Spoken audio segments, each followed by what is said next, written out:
Welcome to our channel. Today we how to log into SaltStack, manage IT automation tasks step by step clearly.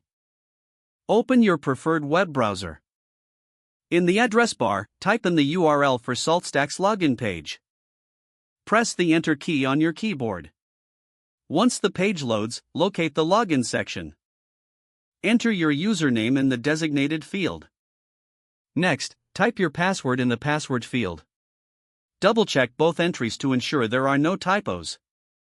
If your organization uses multi-factor authentication, be prepared to complete that step. Click on the Login button to proceed. Wait a moment for the system to authenticate your credentials.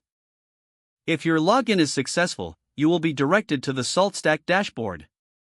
Here, you can manage IT automation tasks effectively. Familiarize yourself with the dashboard layout to locate different management tools. If you encounter any issues during login, check for any error messages displayed.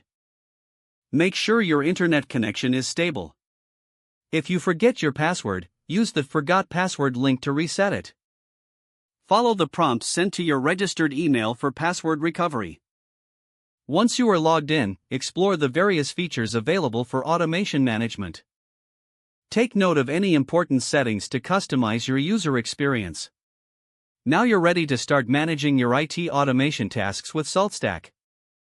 If the page does not load, refresh the browser or try again in a private or incognito window. Make sure you are using the correct email address, then retype it carefully to avoid small typos. If your password is not accepted, use the reset option and create a new strong password you can remember. Check your spam folder for verification or security emails, then complete any requested confirmation steps. Enable two-factor authentication if available to improve account security and reduce unauthorized access risk. After signing in, review your profile details so your contact information and settings are accurate and current.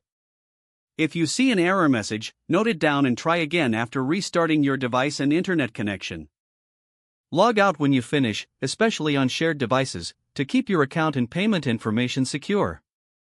Don't forget to like this video and subscribe to our channel for more step-by-step tech guides.